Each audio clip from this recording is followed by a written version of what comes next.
Dis maman, je peux avoir ça s'il te plaît?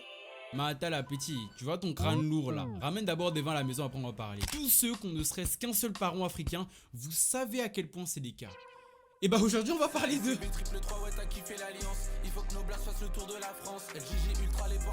Les punitions. Je suis pas partisan des punitions, hein, croyez pas. Pour moi c'est une connerie de frapper ton gosse avec une chicotte bien longue là, bien allongée. Donc 4 heures en essayant de lui faire comprendre que oui, x au carré divisé par la racine carrée de 58, ça fait... J'ai 8 ans frérot, comment tu veux que je sache que 9 plus 9 ça fait 89? Je ne sais pas. Après, personne aime ça, hein. Mais si vous saviez le plaisir que j'éprouve de voir un membre de ma famille se faire...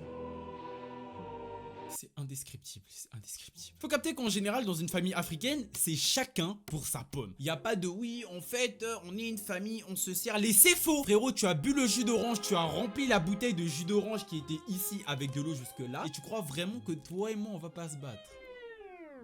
Le nombre de fois où je me suis transformé en Light Yagami pour pourrir la vie de mes frères et sœurs à cause de crasses qu'ils m'ont fait il y a 2-3 ans. Je pardonne, tout le monde pardonne, mais personne n'oublie. En général, dans les familles comme ça, tu fais une bêtise, vraiment une bêtise. C'est limite t'insultes le chien, tu te bats avec une mouche, ça va appeler le tonton là. Tu vas pas capter un bon matin là, tu vas te lever, ça va faire une réunion Tahlakatsuki, tu vas être au fond de la table là, ça va être ma comme une merde. Tout ça parce que t'as laissé la lumière allumée un peu trop longtemps. Le pire c'est quand tu vas voir ton daron, ta daronne pour lui demander un truc et qu'il te sort la phrase mythique: Petit, ramène-nous un vin au prochain contrôle et on va peut-être voir pour ton truc là, hein. Et quand tu lui ramènes le 20 sur 20, no face, no reaction, vraiment visage concentré, serré, il va te sortir une autre phrase de merde, hein. Eh petit, tu commences à travailler, hein. Non, c'est bien. Tu crois que j'en ai quelque chose à foutre de mon 20 sur 20? Je voulais juste ma New Nintendo 3DS supplément Animal Crossing avec la Wi-Fi. Espèce de monstre! Ça veut dire que ça va te faire croire que oui, t'inquiète pas, on va t'acheter ton iPhone. Oui, t'inquiète pas, on va t'acheter ta console. C'est faux! Ça galère à payer les factures d'électricité, ça galère à remplir les factures d'eau. Et tu crois vraiment qu'ils vont t'acheter ça? Le problème avec ce genre de daron, c'est que dès que tu gagnes ne serait-ce qu'un seul centime, ça va vouloir te le prendre. Ta grand-mère te donne un peu de sous pour t'acheter des bonbons, des petits biscuits là. Ta daronne va gentiment, attention, te proposer de garder ton argent pour plus tard. Faux!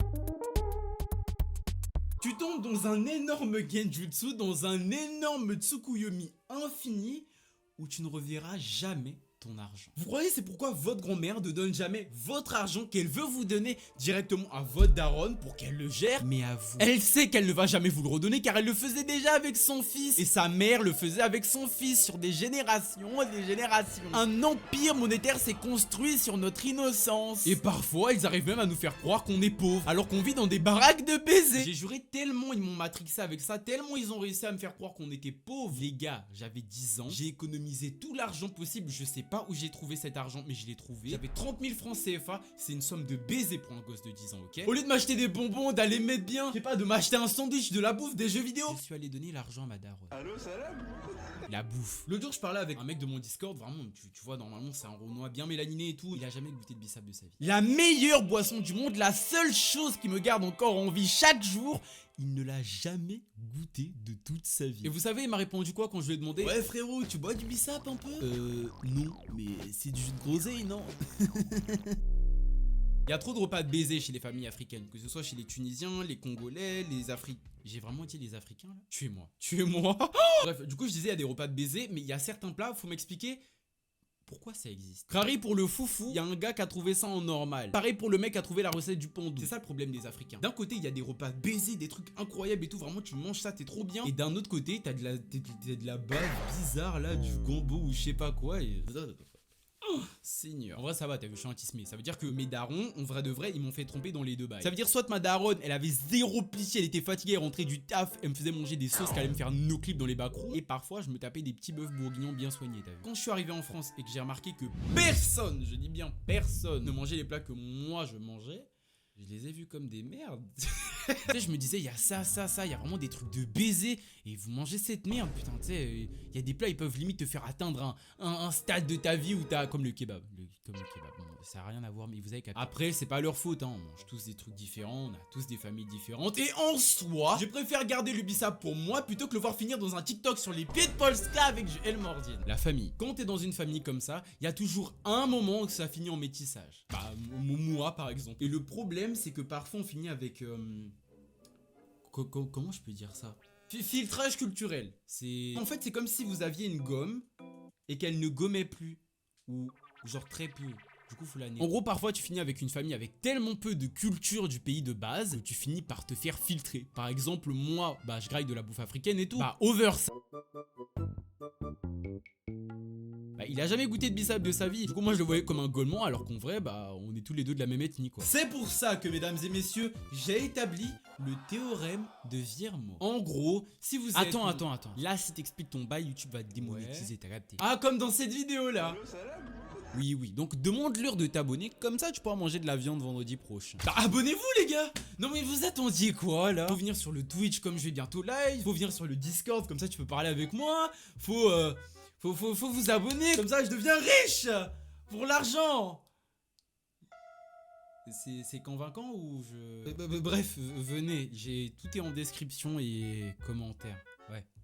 Le problème de se marier avec plein de gens et du coup bah de faire du métissage, c'est qu'il y a des gens comme moi, le fruit de cet amour passionnel, qui ne comprennent rien aux discussions de famille. T'en as qui parlent français, d'autres des sous-langues du français, d'autres parfois des trucs bizarres. Là, comment je fais pour m'en sortir? Et quand t'essaies de t'intéresser un minimum, je dis bien un minimum à la langue, tu demandes à ce qu'on t'apprenne, on te snob. Non mais je veux bien que t'aies la flemme d'apprendre à un mec de 8 ans une langue qui se rapproche plus du chinois que du français, mais parlez au moins la même langue. Donc Rari, non, on n'a pas d'autre choix que de subir parce que vous vouliez Gimbas, des Renois, des Blanches et tout.